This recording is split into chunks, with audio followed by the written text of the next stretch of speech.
Soy Francisco Herrera. Tengo 69 años y mi única hija me miró directamente y me dijo que mi sola existencia la molestaba, que no podía soportar estar cerca de mí, que mi presencia la irritaba profundamente. Esas fueron sus palabras exactas. Lo que ella no imaginaba es que mientras pronunciaba esas palabras dolorosas, yo ya había decidido hacer algo que cambiaría nuestras vidas para siempre.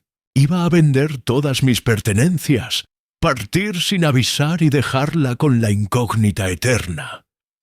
¿Qué fue exactamente lo que perdió aquel día? Esta historia transformará tu manera de dirigirte a las personas que más quieres, porque las palabras, una vez pronunciadas, jamás pueden retirarse. Permanece hasta el final, porque lo que escucharás te mostrará que existen cosas perdonables y otras que destruyen definitivamente. Cuéntame desde qué lugar me escuchas, porque deseo saber si en todas partes hay hijas capaces de decirle a su padre que les molesta su existencia. La situación comenzó hace 5 meses, cuando mi hija Carmen, de 33 años, llegó a mi hogar con sus 2 pequeños tras terminar su matrimonio. Yo había estado solo desde el fallecimiento de mi esposa Ana, hace 3 años, en una residencia amplia de 6 cuartos que compramos juntos en 1985. Cuando Carmen solicitó mi ayuda, no tuve dudas. Papá, Miguel me abandonó por una mujer más joven. Me quedé sin hogar, sin recursos, sin nada. ¿Puedo quedarme contigo mientras me reorganizo? Naturalmente que podía quedarse. Era mi hija, la madre de mis nietos de 9 y 11 años. Mi casa siempre sería su refugio. Los días iniciales fueron maravillosos. Después de 3 años de soledad, volver a oír risas infantiles, conversaciones en la cocina, sonidos de televisión en la sala, me devolvió la vitalidad. Diego y Luna, mis nietos, corrían por toda la casa. Me pedían que les relatara historias. Me acompañaban a cuidar las flores del patio. Me sentía valioso nuevamente, importante, indispensable. Carmen parecía agradecida. Papá, no sé qué hubiera hecho sin ti. Eres mi salvación. Me preparaba comidas, lavaba mi ropa, mantenía ordenada la casa. Era como recuperar una familia completa, después de años de existir como una sombra en mi propio hogar. Pero después de 15 días, comenzaron las observaciones. Papá, ¿podrías cortarte el cabello más frecuentemente? Se ve desarreglado. Papá, deberías asearte más seguido. A veces tienes un aroma extraño. Papá, esa ropa está muy gastada. Te hace ver descuidado. Inicialmente pensé que tenía razón. Quizás después de 3 años viviendo solo, me había descuidado algo. Comencé a prestar más atención a mi apariencia personal. Me cortaba el cabello cada 10 días. Me aseaba diariamente. Adquirí ropa nueva, pero las observaciones no cesaron, empeoraron. Papá, cuando comes haces demasiado ruido. Es molesto comer contigo. Papá, cuando caminas por la casa de madrugada, despiertas a los niños. ¿Podrías moverte más silenciosamente? Papá, esa tos tuya es muy irritante. ¿No podrías toser en otro cuarto? Cada comentario era como una herida. Había comenzado a caminar silenciosamente en mi propio hogar, a comer en completo silencio, a reprimir la tos para no molestar.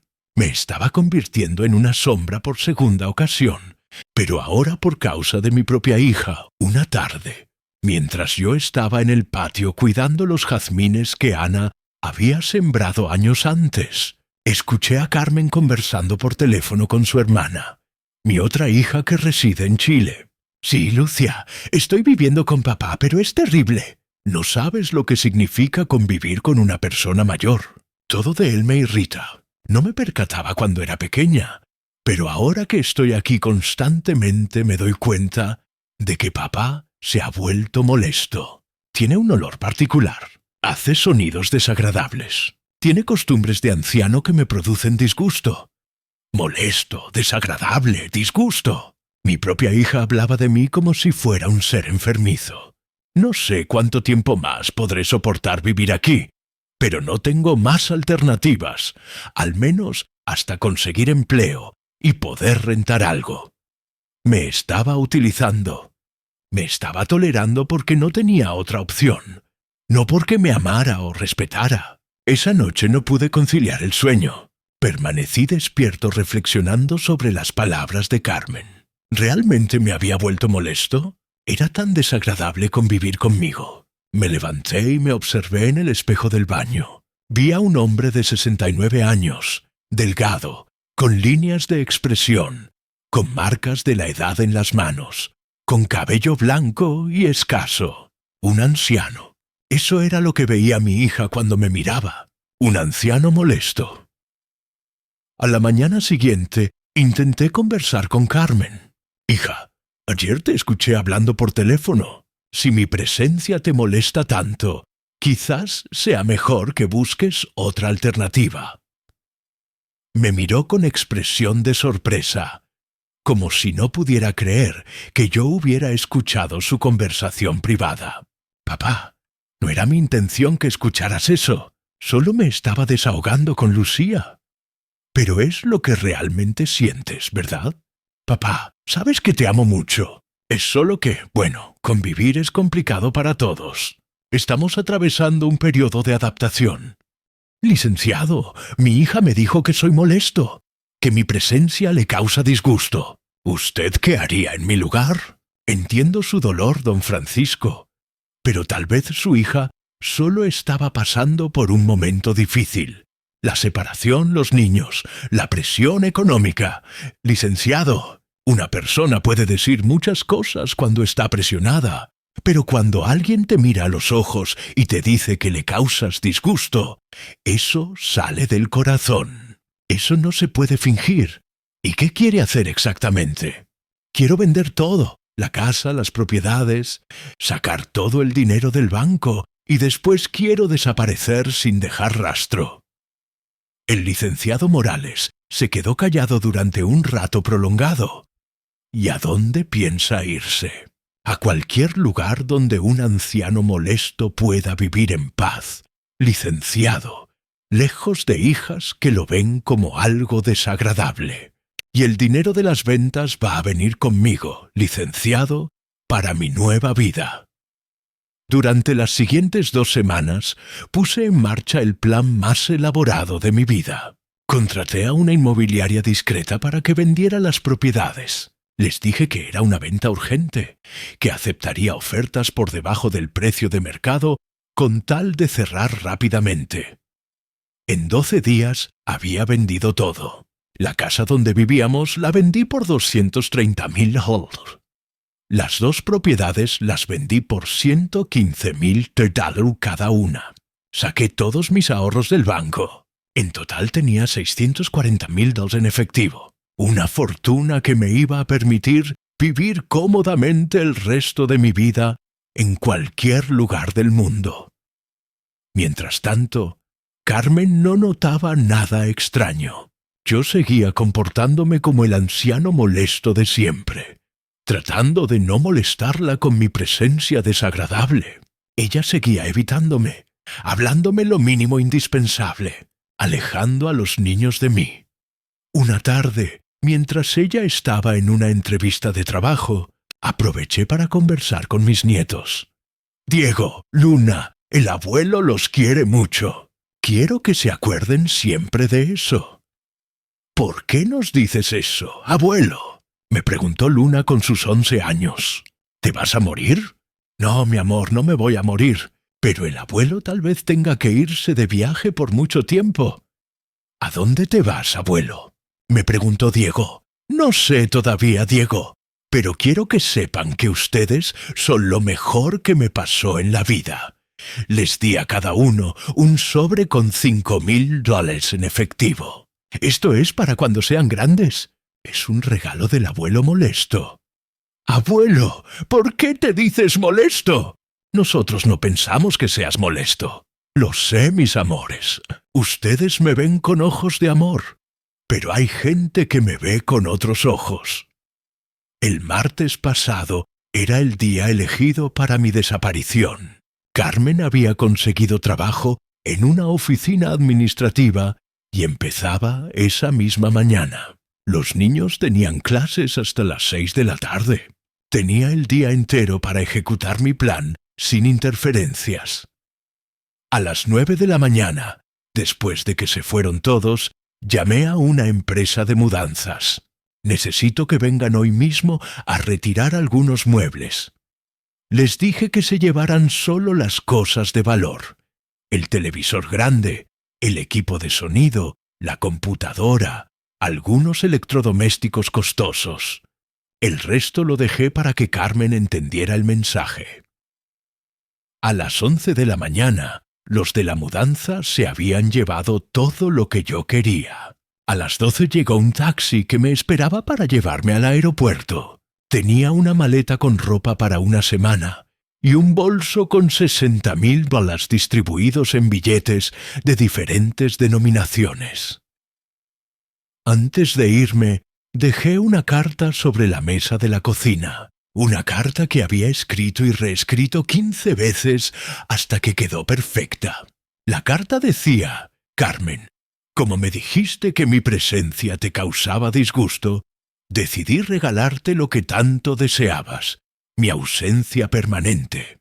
Vendí todo lo que tenía y me fui para siempre. Ahora ya no vas a tener que soportar a este anciano molesto nunca más. Que seas feliz.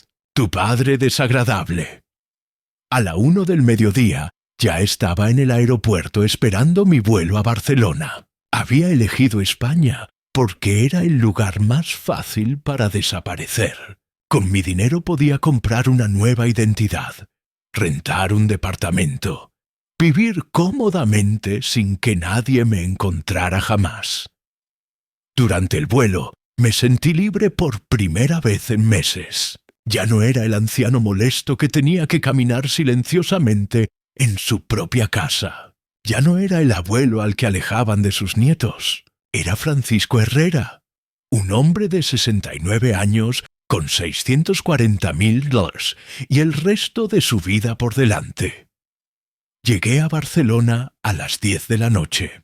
En el aeropuerto me esperaba un contacto que el LIC Morales me había conseguido. Un hombre que se dedicaba a ayudar a gente que quería empezar una nueva vida. Señor Herrera, bienvenido a su nueva vida. ¿Está listo para desaparecer? En una semana tenía documentos nuevos, una cuenta bancaria nueva, un departamento rentado en un barrio tranquilo de Barcelona y un teléfono nuevo. Oficialmente, Francisco Herrera había desaparecido de la faz de la tierra. En su lugar había nacido Francisco Hernández, jubilado argentino que vivía cómodamente de sus ahorros. Mientras tanto, en Argentina, Carmen había llegado a casa después de su primer día de trabajo y había encontrado mi carta.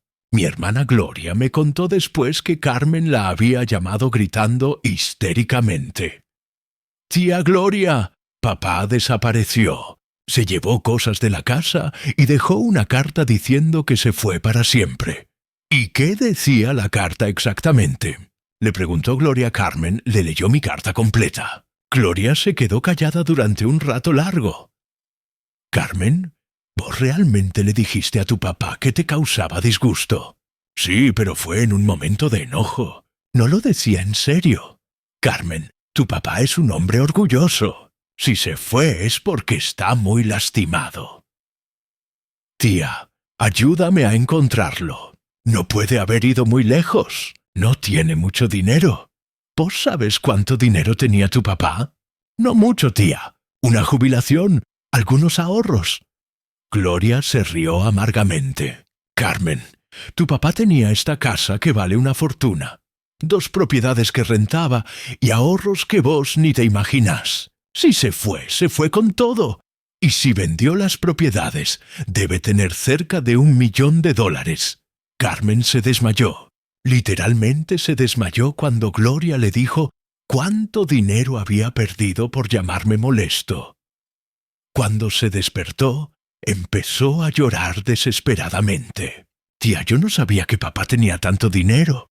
Si hubiera sabido, nunca le habría dicho esas cosas horribles.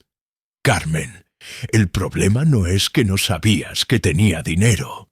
El problema es que le dijiste a tu propio padre que te causaba disgusto. Eso no se hace ni aunque sea pobre. Pero tía, yo estaba estresada, enojada, frustrada. No era mi intención lastimarlo tanto. La intención no importa, Carmen. Las palabras una vez dichas no se pueden borrar. Y tu papá es un hombre que no perdona las humillaciones. Gloria tenía razón. Yo era un hombre que no perdonaba las humillaciones. Y la humillación más grande de mi vida había sido escuchar a mi propia hija decir que le causaba disgusto. Durante mis primeros meses en Barcelona, Carmen movió cielo y tierra para encontrarme. Contrató detectives privados, puso avisos en periódicos, contactó a la policía de varios países. Pero Francisco Herrera había desaparecido completamente y Francisco Hernández era invisible. Gloria me contaba por teléfono todo lo que estaba pasando. Francisco, tu hija está desesperada. Ha bajado 18 kilos. No come, no duerme. Los niños le preguntan todos los días cuándo va a volver el abuelo. ¿Y qué les dice? Les dice que el abuelo se fue de viaje, pero que va a volver pronto. Gloria, yo no voy a volver. No ahora, no nunca. Hermano, tal vez tu hija aprendió la lección. Tal vez ahora valora lo que perdió. Gloria, si Carmen me valorara, no me habría dicho que le causaba disgusto. Lo que ella valora ahora es el dinero que perdió, no al padre que humilló. ¿Y los nietos? ¿No te importan los nietos? Esa pregunta me dolió más de lo que Gloria podía imaginar. Por supuesto que me importaban mis nietos. Los extrañaba todos los días, pero había tomado una decisión y la iba a sostener. Gloria, mis nietos van a crecer con la madre que eligieron tener. Una madre que les va a enseñar que los ancianos son molestos, que la familia se puede humillar cuando molesta. Tal vez sea mejor que no tengan la influencia de un abuelo que piensa diferente. Hace 2 meses, Gloria me contó que Carmen había tenido que dejar la casa porque no podía pagar el alquiler. Se mudó a un departamento pequeño con los niños. Está trabajando en 2 empleos para poder llegar a fin de mes. ¿Y cómo están los niños? Tristes, Francisco. Muy tristes. Preguntan por ti todos los días. Diego me dijo algo que me partió el corazón. Siguió contando Gloria. Me dijo, tía Gloria, ¿será verdad que el abuelo se fue porque somos malos nietos? La pobre criatura pensaba que yo me había ido por su culpa. Esa noche lloré por primera vez desde que llegué a Barcelona. Lloré porque mis nietos pensaban que yo me había ido por su culpa. Lloré porque una decisión que había tomado para castigar a mi hija también estaba lastimando a 2 inocentes. Pero no cambié de opinión. Si mis nietos estaban sufriendo, era porque su madre había elegido humillar a su abuelo en lugar de respetarlo. Las consecuencias de sus palabras no las iba a sufrir solo yo. El mes pasado, Gloria me contó que Carmen había empezado terapia psicológica. Le diagnosticaron depresión severa. El psicólogo le dijo que tiene que procesar la culpa de haber perdido a su padre por sus propias palabras. ¿Y qué dice ella en terapia? Dice que se arrepiente, que daría cualquier cosa por pedirte perdón. Gloria, si Carmen se arrepiente, no es por las palabras que me dijo. Se arrepiente por las consecuencias económicas de esas palabras. ¿Vos realmente crees eso, Francisco? Gloria, si yo hubiera sido un anciano pobre, si no hubiera tenido propiedades ni ahorros, ¿Crees que Carmen estaría tan desesperada por encontrarme? Gloria se quedó callada. Sabía que yo tenía razón. Si yo hubiera sido un anciano sin dinero, Carmen habría sido feliz de que me fuera. El problema no era mi ausencia, era la herencia perdida. Aquí en Barcelona he construido una nueva vida. Vivo en un departamento cómodo cerca del mar. Tengo vecinos agradables que no saben nada de mi pasado. He aprendido catalán básico para comunicarme mejor. Por primera vez en años nadie me mira como si fuera molesto. He conocido a otros jubilados latinoamericanos que viven aquí. Jugamos dominó los miércoles. Vamos a almorzar los domingos. Organizamos excursiones los fines de semana. Tengo una vida social activa con gente que me respeta, que valora mi compañía, que no encuentra desagradable mi presencia. Conocí a Isabel, una viuda española de 65 años que perdió a su marido hace año y medio. Es una mujer inteligente, elegante, que cocina delicioso y que me trata con cariño genuino. No hemos hablado de matrimonio, pero disfrutamos mucho la compañía del otro. Francisco, me dijo Isabel la semana pasada, tienes una tristeza en los ojos que no se va nunca. ¿Qué te pasó en Argentina que te dolió tanto? Le conté parte de mi historia sin entrar en detalles sobre el dinero. Le dije que mi hija me había dicho cosas hirientes y que por eso me había ido del país. ¿Y no extrañas a tu familia? Extraño a los nietos, Isabel, pero no extraño la humillación. ¿Y si tu hija te pidiera perdón sinceramente? ¿Si realmente hubiera cambiado? Isabel, hay cosas que se pueden perdonar y hay cosas que no. Cuando tu propia hija te dice que le causas disgusto, eso marca el alma para siempre. La semana pasada recibí una llamada que no esperaba. Era el licenciado Morales, mi abogado de Argentina. Don Francisco, necesito hablar con usted sobre un tema legal. ¿Qué pasa, licenciado? Su hija ha contratado abogados para tratar de impugnar las ventas de sus propiedades. Alega que usted las vendió bajo coacción emocional. ¿Eso es posible, licenciado? Don Francisco, usted vendió sus propiedades estando en pleno uso de sus facultades mentales. Tengo todos los papeles firmados, todas las evaluaciones psicológicas que pedí que se hiciera. Nadie puede impugnar esas ventas. ¿Y qué más quiere hacer mi hija? Quiere que la justicia la declare su tutora legal, alegando que usted está mentalmente incapacitado para manejar dinero. ¿En base a qué? En base a que un padre cuerdo nunca abandonaría a su hija y a sus nietos. Licenciado, ¿un padre cuerdo soportaría que su hija le diga que le causa disgusto?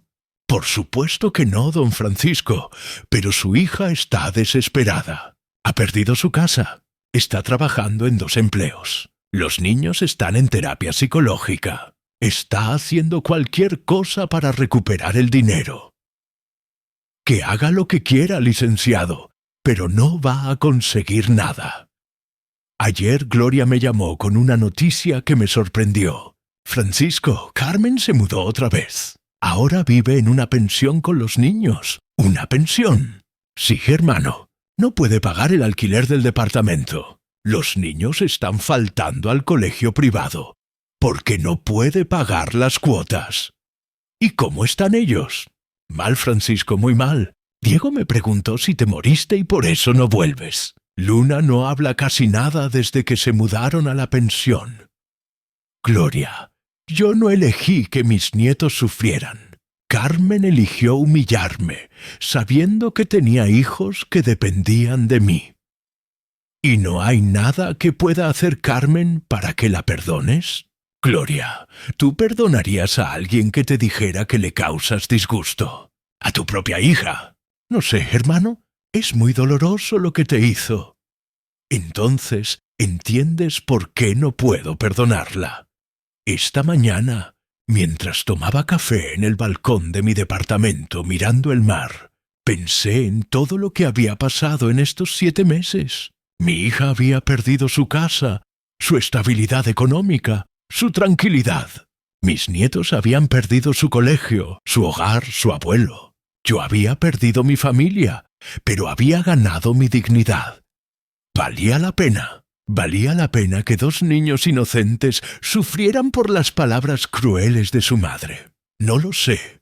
Lo que sí sé es que no podía seguir viviendo con alguien que me veía como algo desagradable. Isabel me preguntó ayer si no me arrepentía de nada.